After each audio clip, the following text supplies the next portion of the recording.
Good afternoon, everyone. Good afternoon, everyone.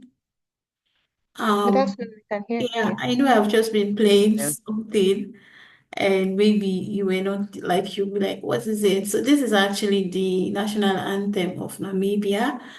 Since we are talking about Namibia today, so just want to play their national anthem so that we kind of know what it means as well and listen to it before the meeting starts. Thank you. Yeah.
Okay, good afternoon, everyone, and welcome to today's webinar.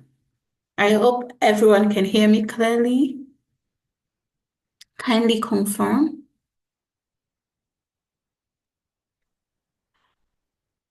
Can anyone? Yes, we can hear you clearly. Yes. Okay, thank you. Thank you very much. Welcome to today's webinar. We're going to give a minute or two to others for others to join the call, sorry. In the meantime, we'll be listening again to Namibia's national anthem. Thank you. Yeah.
Good afternoon, everyone, again. Sorry, there was some technical problem that we just resolved. Can anyone confirm if they can hear me, please? Yes, we can hear you. Yes. Thank you. But we haven't heard the anthem. Okay, I'm still going to play it, sorry.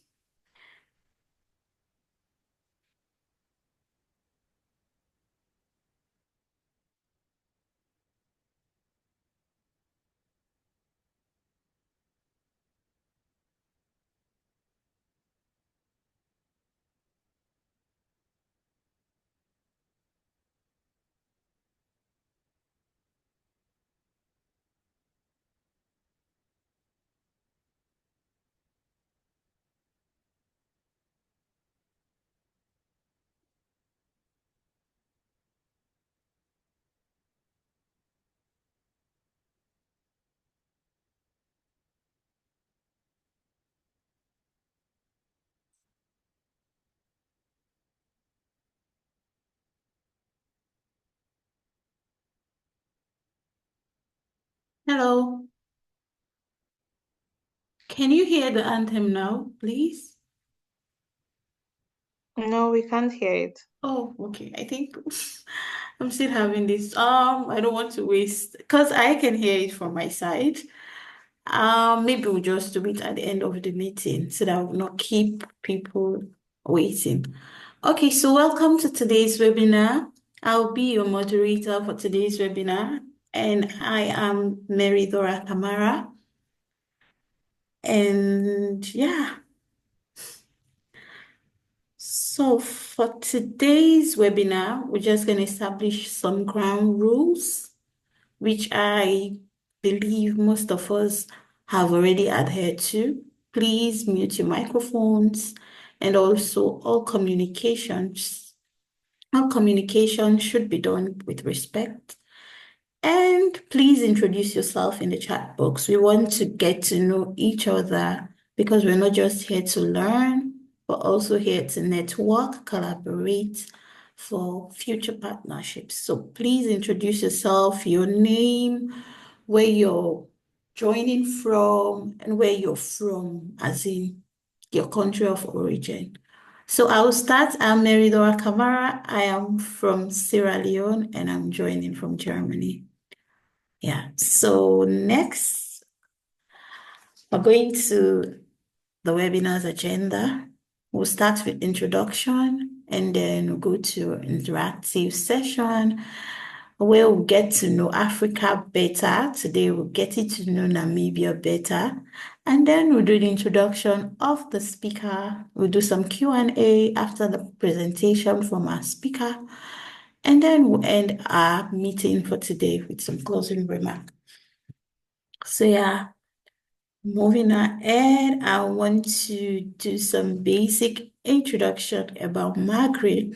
I believe all of us, or if not all, most of us know that the organization behind the Africa Energy Series is Margaret, and Margaret is an organization that is keen at empowering Africans with the necessary knowledge that is required for us to transition to clean energy, as well as combating climate change. Margaret was founded by three young women out of their desire to contribute to the fight against climate change in Africa. And the vision of Margaret is to build a network and a community of like-minded people and organizations that are willing and ready to combat climate change in Africa, the world, and also make Africa a better place when it comes to sustainable energy, clean energy, and the likes.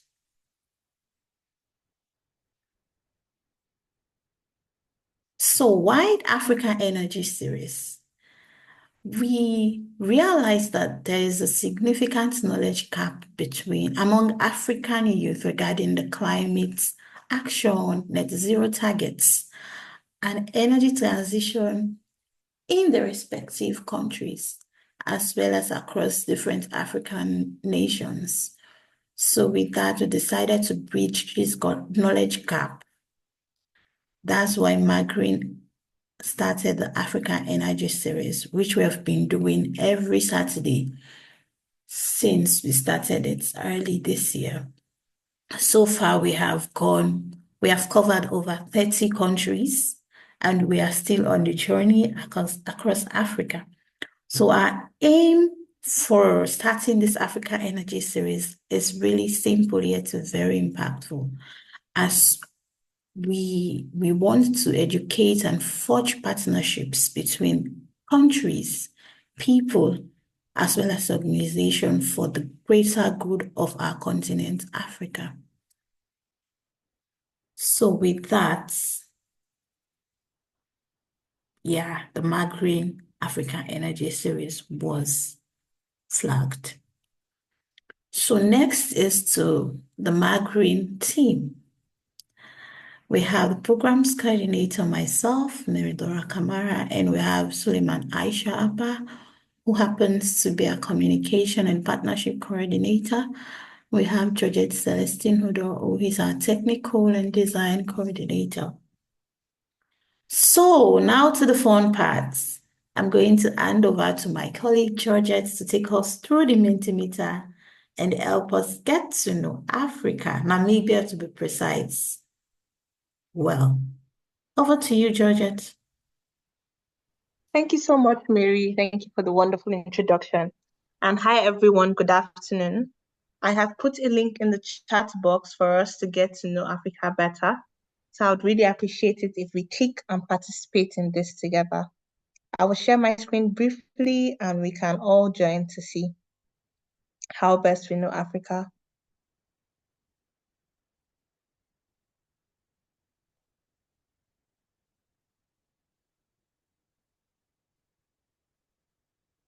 Please let me know if you can see my screen. Yes, I can see your screen. Oh, great. So the first question today is, what is the capital city of Namibia called? Is it Maputo? Is it Windhoek? Is it Rundu or Zambezi? So let's see the answers. Okay. 3 people have already joined in to put their answers. Does anyone have a different answer? Okay, so 4 people think it's Windhoek. And yes, congratulations, everyone. The correct answer is Windhoek. So the next question we have is, Namibia is one of the largest producers of which of the following gemstones? Is it ruby? Is it diamond? Is it sapphire? Is it emerald? Okay, I see there's a tie here. Who's going to break the tie? Is it diamond? Is it emerald? Is it ruby or sapphire? Okay. We still have another tie. Does anyone have an opposing idea? Okay, so the correct answer here is diamond. Namibia is one of the largest producers of gemstone diamond. And the next question is, which animal is known to live in Namibia's skeleton coast and adapted to desert conditions? Is it the desert giraffe, desert lion, desert rhinos, or desert elephants? Okay, Namibia has really wonderful landscape. It has a lovely, lovely, lovely coast that has different things you could see. So do you think it's the elephant? Is it the rhinos? Is it the giraffes or the lion? I'm not seeing anyone going for a lion. Okay. Okay. Nice. But yeah, today majority has the vote in this question. The correct answer is desert elephants. And our final question for today is, Namibia is the home to the Himba people. What do they use to cover their hair and skin? Is it clay and water? Is it sand and ash? Is it red oak or butterfat or aloe and herbs?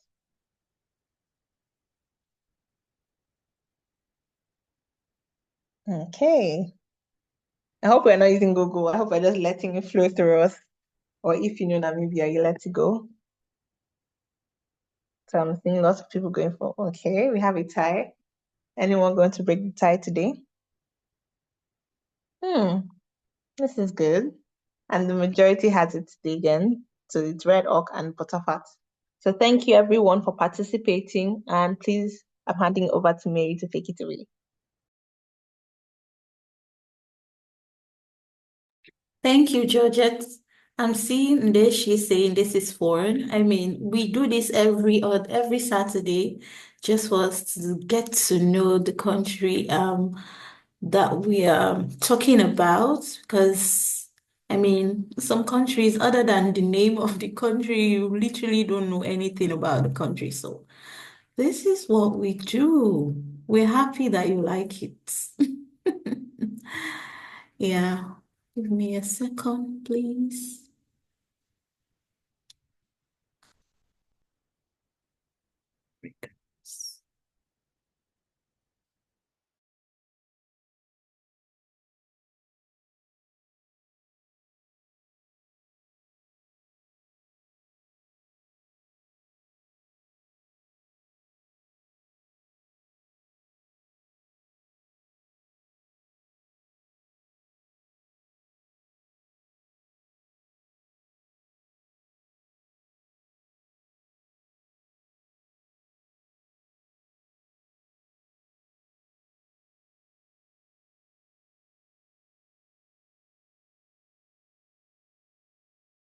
Can you see my screen, please?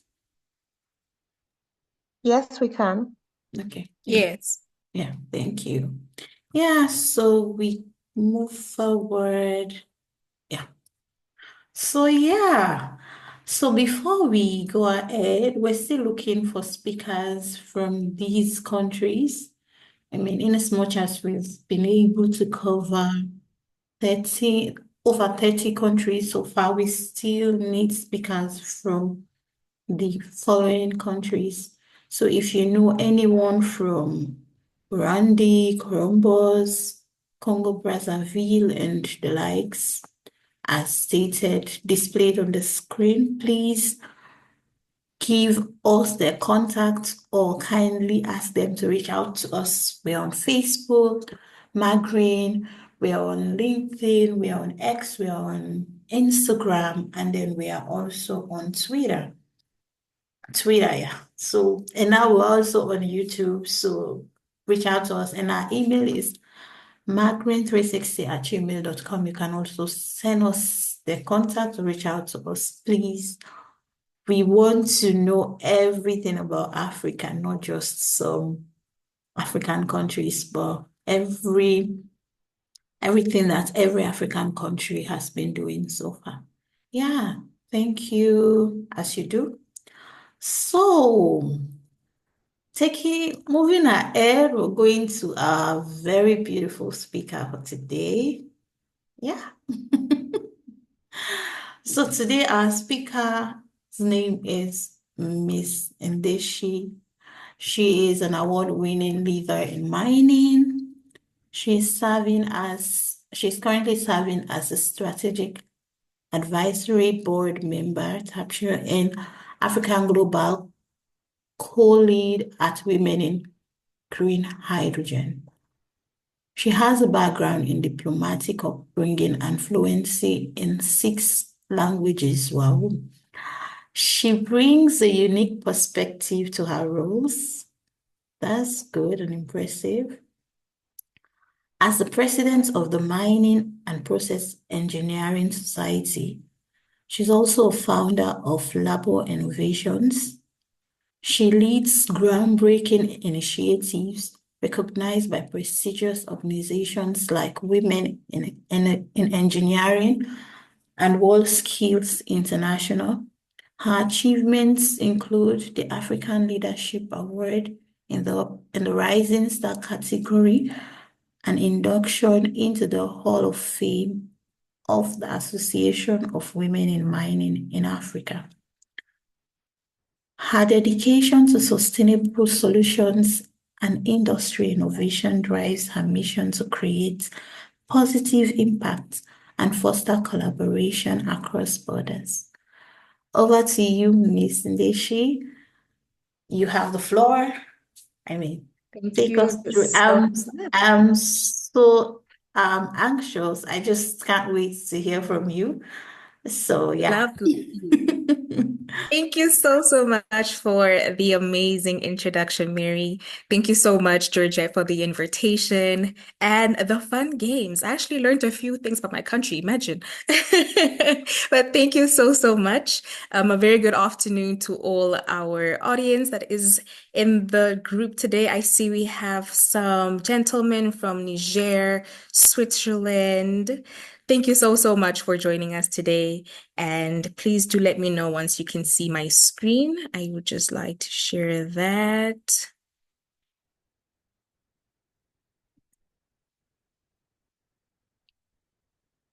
Okay.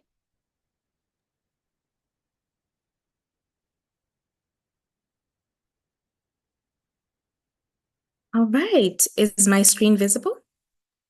Yes, we can see your screen, Yes, we Kelly. can see it. Okay. So very good afternoon. It's afternoon here in Windhoek, Namibia. I'm in the capital city of Namibia. I believe we have the same time zone everywhere else around the world, or at least approximate. And I will be presenting today on the Africa Energy webinar series in partnership with Green. But now we will be speaking more on the Namibian context. So I lead, and I also serve in a network called Women in Green Hydrogen. It is headquartered in Berlin, Germany, and I lead the chapters. So I assist with opening up the chapters that we have around the network. So we've recently launched the African chapter not too long ago in September, on the 3rd of September this year. And we are looking to also launch a number of hubs in India, throughout Asia. We already have a European chapter and a Latin American chapter. Without further ado, I would just like to give some light on who we are as WIG. So WIG is Women in Green Hydrogen for short. And our mission is to connect, empower, and change the narrative within the green hydrogen space. So we are promoting diversity within the green hydrogen space. So why women in green hydrogen, first of all? Women consist just 20% of speakers at green hydrogen conferences around the world. So we thought it would be great to actually see some kind of diversity within these conferences around the world. Therefore, we've built a network to empower, to connect, and change the narrative. As you can see on my screen, we are showcasing the percentage of women working within the green energy sector. So if you look from your left to your right, you'll see that renewable energy is sitting at 32% out of 100 of women participating in these sectors. If we look at the chemical industry sector, we're sitting at 35% as women, and then 22% in the transportation sector, and then 22% in the oil and gas sectors.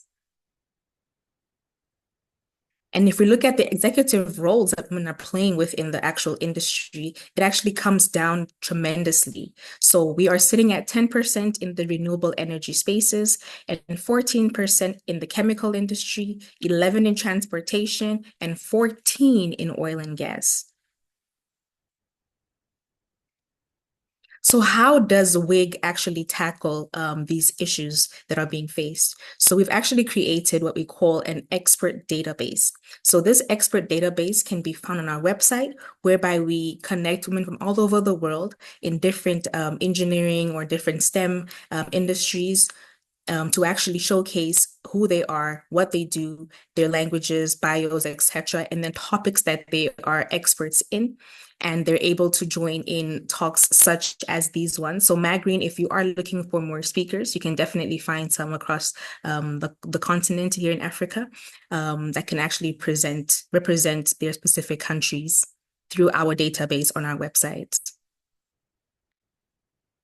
So as you can see, we've already tackled approximately 73 countries. So this number has grown tremendously as well. So this is the statistics from last year. So we've definitely been working quite tremendously to increase this number.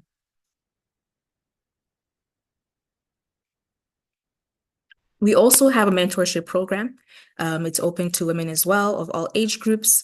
And we have already kickstarted this year's program for the mentorship. So this is just a space where you come in to actually meet experts within the industry and you get to learn how to navigate, whether it's career-wise, education, or even just actual enthusiasts within the green hydrogen space.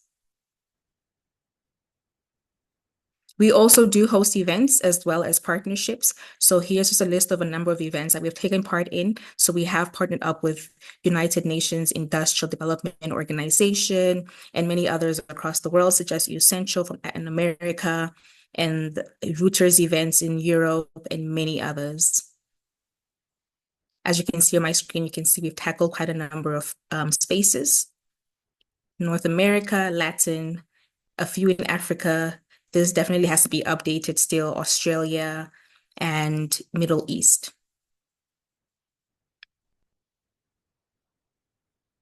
Our past events have been in Stuttgart as well as Rotterdam. And then we also had one in Africa, which was in Namibia, which was the launch of the African chapter.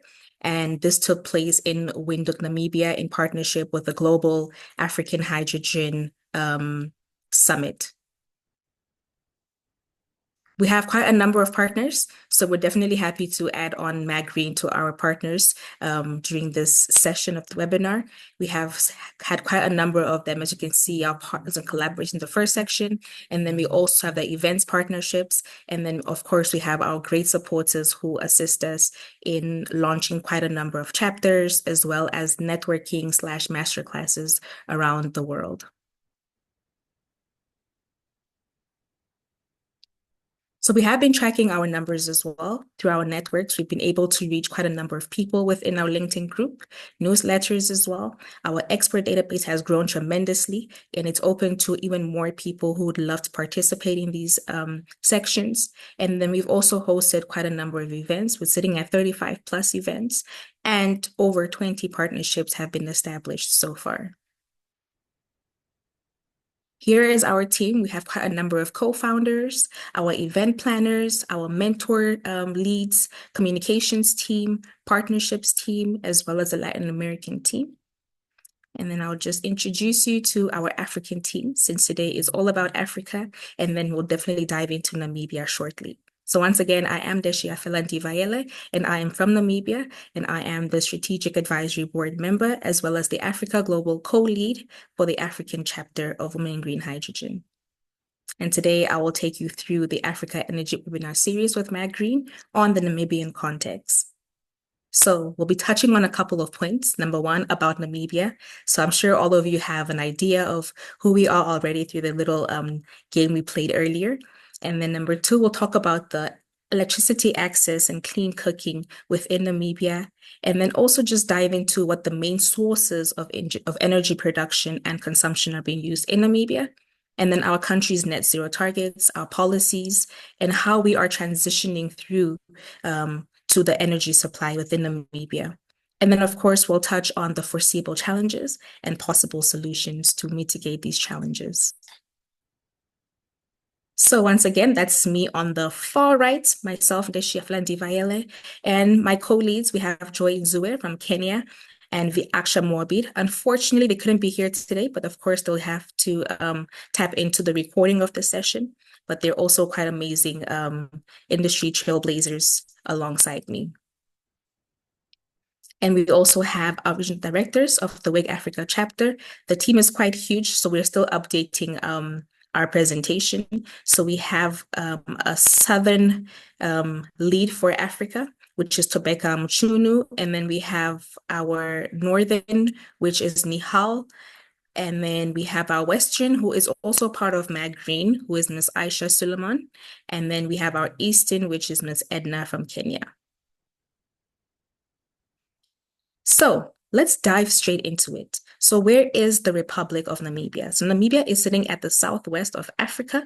As you can see on the map, it's bordering Angola, South Africa, Zambia, and Botswana.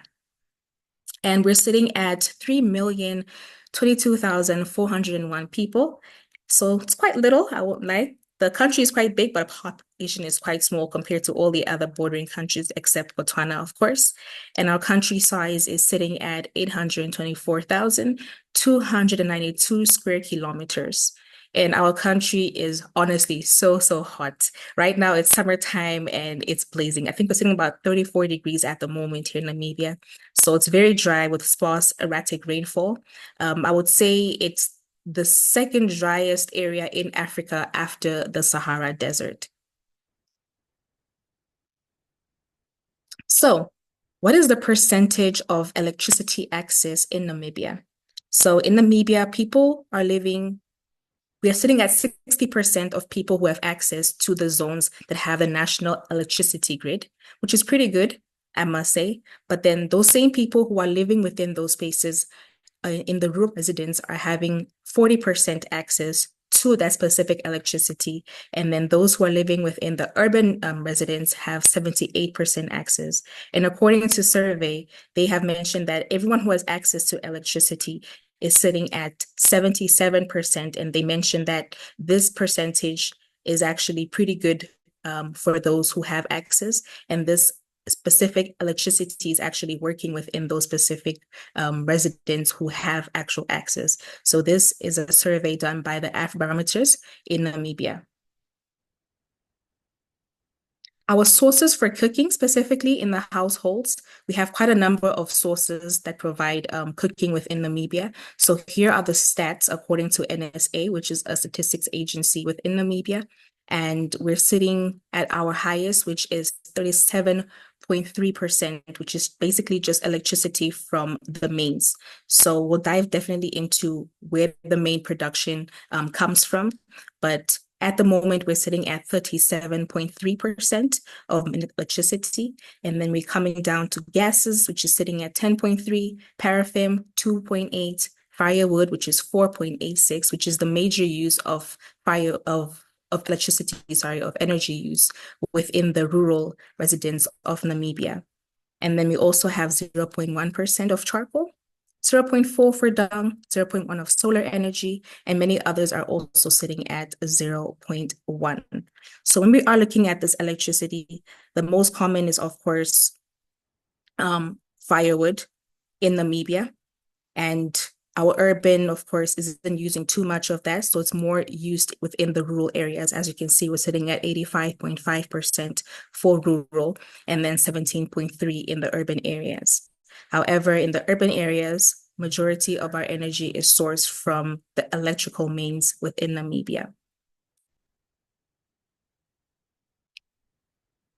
And now if we compare the use of energy, we can see the proportions of households that are not using electricity or gas for cooking by urban or rural areas. So you can see in 2009 up until 2010, there was a bit of an increase of the proportions of the households that are being used.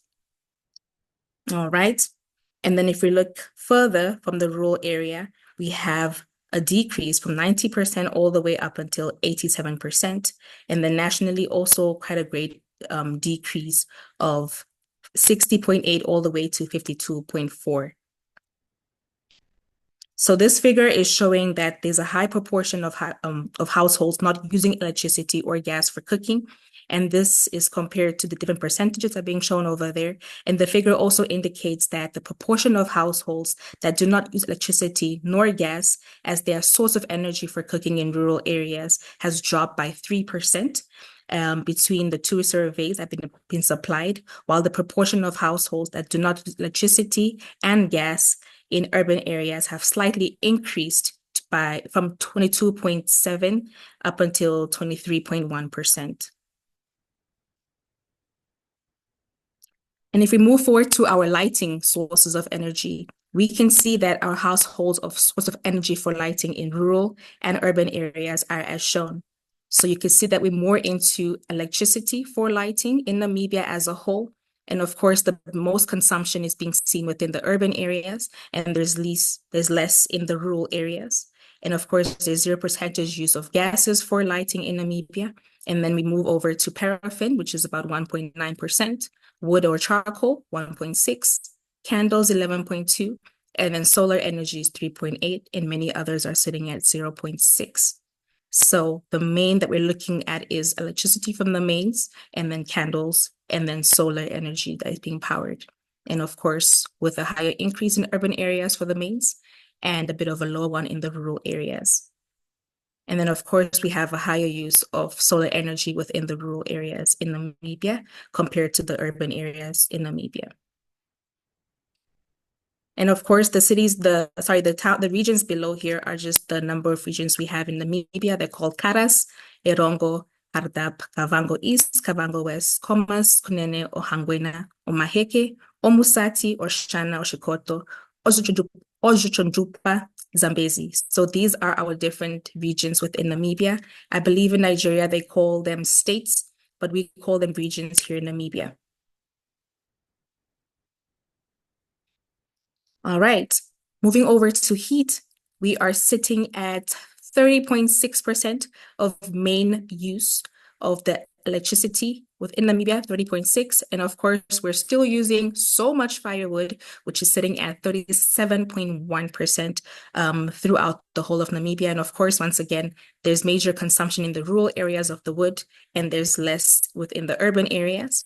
And then, of course, there's more use of the electricity mains within the urban areas. and then there's less within, okay, I think there was, okay. And then there's, of course, less within the rural areas. So Namibia's energy production primarily comes from hydropower, of course, and these come from Rakana, which is one of the dams in the north of Namibia, and then we also have them from rivers that are flowing through. And we also do import electricity from South Africa and sometimes from Zimbabwe. And we also have quite a number of renewable energy sources, such as solar, wind, and also hydro, which is being introduced with the green hydrogen. And then we also have fossil fuels such as diesel and heavy fuel oil. The net zero targets, policies, and energy transitions. So Namibia is looking to achieve our carbon neutrality by 2050. And our policies have been worked on so far. Our government is laying out a number of frameworks, such as the Namibia Integrated Resource Plan, as well as the National Renewable Policy, which is still undergoing construction and development ever since we launched the first Global African Hydrogen Summit. And we also are one of the key players in Africa for the development of green hydrogen. The number of challenges, I would say, are sitting at 3 at the moment. And of course, more are welcome if you do see any, of course, which are financial constraints. So, of course, building these off-grid systems, developing the green hydrogen infrastructure costs so much money. So financial constraints are definitely one of the issues, I would say, especially since we are also getting loans within the country that have to be paid back. And then number 2, skilled workforce. Once again, we are sitting at a population of approximately 3 million people. So we definitely need a whole lot more skilled workforce within the green hydrogen space, since we don't actually have a curriculum for that in our universities as yet. However, we do have master classes that are being provided. However, I think it would be great to have more in-depth study of green hydrogen spaces, as well as renewable energy sector curriculums in place.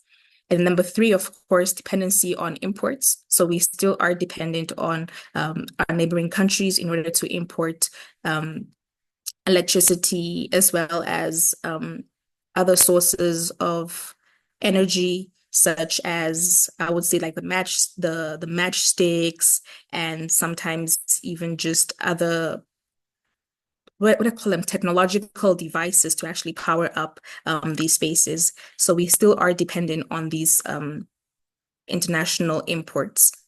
So what I would think for us to actually mitigate these challenges would be international partnerships and investments, which we have been doing. We have signed a number of MOUs during the Africa Global Hydrogen Summit in September. So we have signed quite a number of those to actually push forward within our green hydrogen spaces.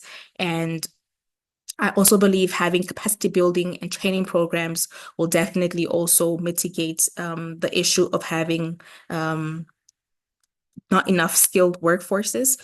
So myself and the team at WIG are actually building master classes in partnership with GIZ to empower people within the spaces of green hydrogen to understand what green hydrogen actually is about, and then also take them over to the sites that we have that are being built. Some are still undergoing their feasibility studies. Some already have their actual facilities there. So we're taking our people on site to actually understand what it is, how the functions are being done, the process, etc. And then, of course, building off-grid systems will definitely assist with mitigating dependency on imports. So due to time, you can definitely scan our QR code to find out more about us, to connect, and ensure that we're able to add value intentionally. And this is me leaving the floor for questions and answer session. Thank you so much once again. Thank you very much. This is an insightful presentation. Thank you so much for giving us so much information about Namibia. Yeah. You're welcome. So any questions from the audience? Was the presentation so clear for everyone? Because why are there no questions? Or any comments, maybe? Yeah. Okay. Mm-hmm. There is a question. Okay. You can see it's in the chat We box. have a look. Okay. Eli Varkaraki was saying, what are the minimum temperatures in Namibia? Is it necessary to heat in winter? All right. So during the day in summertime, it's sitting at approximately 18 to 24 degrees Celsius. That's during the day. During the night, it would come down to approximately 3 degrees lower. And then during winter, we do get to 0 degrees Celsius or even lower. But I would say the average is sitting at 0 degrees Celsius during the winter daytime. And then during the night, it of course goes down approximately 4 degrees lower on average. Is it necessary to heat in the winter? It depends where you come from. If you are from the tropical side of the world, some people do actually prefer to have heaters in place, but I would not recommend since it's quite an arid country. So during the day and winter time is quite hot, but then during the evening, it does get quite cold. So I would say possibly use the heater during the nighttime, but then during the daytime, you'll be fine. Perfect. You say I have responded. Okay, perfect. Okay. Any other question or comments? Georgette, you want to say something? Yes, I Okay. have just a bit of a question. So, Mhm. thank you very much, Ndish, for your presentation. It was really enlightening to see what Namibia is currently ongoing. My question is towards, you said currently there's a like there's no study in particularly in schools, but there are master programs and all that. But Yes. does that mean like technology transfer is ongoing, or would there still be the need? Like I'll speak for Nigeria. So during Mhm. the oil boom, we had the cases where foreigners came in and were the ones, the experts in this area. But for hydrogen, there's a lot of talks amongst Africa saying, oh, we need to train ourselves. So is Mm. there anything aside just schooling and master classes that to get us like hands-on about Yes. what's going on? Yes, so we do have partnerships with GIZ and other German institutions whereby they are taking our students from Namibia to study abroad. So I would say the curriculums are developed abroad, and then our students are taken abroad to actually study for those. But we don't actually have the curriculums present within our universities here in Namibia. So students will have to travel abroad to actually acquire the skills that are needed for the industries. So we are yet to develop actual curriculums within the universities in Namibia specifically. Thank you so much. And my second question would be on climate change, because Mhm. there's the notion that Africa is going to feel the brunt of the effect of climate change. So currently in Namibia, are there things like drought, or are we having extra heat waves compared to what it was before? Absolutely, absolutely. We suffer from drought quite a number of times, especially in the southern and northern part of Namibia. So we actually did experience that a few weeks back. I do stand on the correction on which day, or which month it was. However, we've had to send out drought relief food to specific areas in Namibia. So we definitely are facing that. And climate change has definitely been quite intense in Namibia as well. I remember 2 years back in 2022, we experienced a number of flooding, and it was quite funny because we never really received rainfall like that for a desert country. So we definitely are experiencing, excuse me, climate change within Namibia. Okay, thank you very much. I think someone had a similar question too in the chat. Oh, okay. Let me have a look. Yeah. Um, Jose, great presentation. Thanks. I believe capacity building is necessary to build some of the gaps. Absolutely in skills for RE and GH2. 100%, Jose, I agree with you. And I know GIZ has a comprehensive program for Namibia in Berlin. Yes, that is very, very true. And what is the state of transfer of the curriculum to Namibia? The state of transfer of the curriculum, I'm not too sure how far we are with that. However, I can definitely communicate our colleagues who are leading within that space, and they can definitely assist to answer your questions, Jose.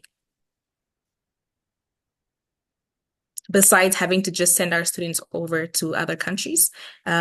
We are still trying to see how we could have the actual curriculum within Namibia. Okay, someone's hand is up. Please go ahead. Please ask your question. Hello, I'm Eli Vargaraki. I'm of Greek origin but live in Switzerland and work for Yara International in the fertilizer and green hydrogen business. Mhm. I am part of Women in Green Hydrogen. I wanted to ask if you have any updates on the green hydrogen potential projects around the port for green hydrogen and ammonia production. Yes, so we do have a number of projects happening here in Namibia. I myself am not specifically linked to the projects. However, I will be visiting the sites pretty soon since we are working on a study tour in partnership with GIZ for next month. So we are looking to see what exactly is happening on site. But I do know that we have a number of sites or infrastructures that are already being built and some are already operating. So we have Dauris Village. We have High Iron, we have Hyphen. So there's quite a number of them on the coastal side of Namibia. I can definitely put you in contact with the team that's leading on site for those specific projects. We do have members within our network that can give you a whole lot more information on those specific projects. Thank you very much. Anytime, Ellie, we can definitely connect and I can link you to them. Pleasure. Okay, someone, is it Silda has a comment? Please go ahead, Silda. Okay. Afternoon, everyone. Good I joined the meeting a bit late, but I just had a comment. I just wanted to comment on the fact that you spoke about the schooling system and the curriculum. I just wanted to also note that the Namibian University of Science and Technology has recently opened a campus in Ludritz, which is more based on oil, gas, and hydrogen related courses. So yeah, Namibia has just recently started with those similar courses. Lovely. Will they be launching it next year or? Yes. Yeah. Okay. They will be launching it next year. The first official intake will be 2025. Beautiful. Yeah. Thank you so much, Zelda. Thank you very much. Pleasure. That's interesting. Any other questions, comments? Some people did not introduce themselves. Okay, thank you. Could you please provide some information with Niger? I think there's another question now for you in the comment. Let me have a look.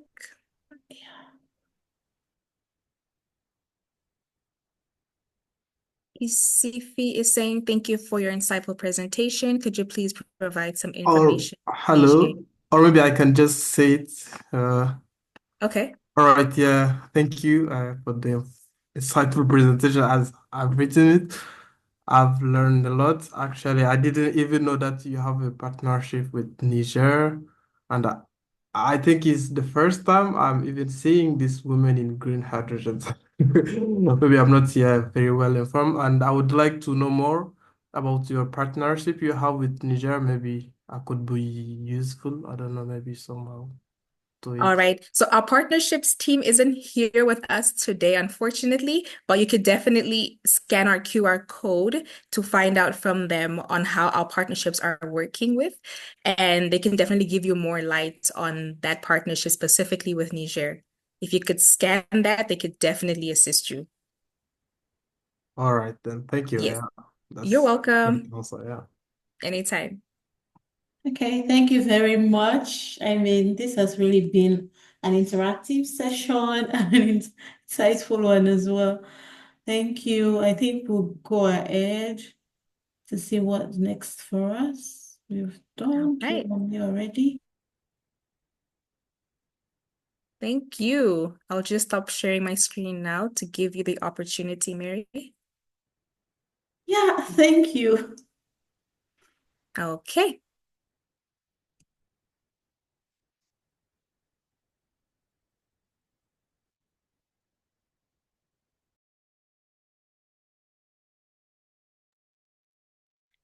Thank you very much. Can Bye. you see my screen, please? Yes. Okay, thank you. So next is to follow us on all our social media platforms. We're on Facebook, on Instagram, LinkedIn, and X at Margreen. We also have a YouTube channel now. It's also Margreen. Please like our posts and share our posts, and also stay updated with Margreen for our upcoming webinars and other things that we'll have in store. Yeah, so with that, I want to say thank you. A very big thank you to our speaker, Nishi. It was really an interactive and impactful session. We're grateful for honoring our invite. And also, we want to thank all those that took their time out of their busy schedules to join our meeting this week. We look forward to seeing you in our meetings in other Saturdays, and we pray and hope that we collaborate with you in other sessions that Margaret will bring to the public. Thank you very much. Have a lovely weekend. And as I have said, bye, ciao, and have Thank you. Thank you very much. Bye. Bye. Bye. Bye. Thank Bye. you. Thank you to the You're other Bye. panelists. welcome. Bye.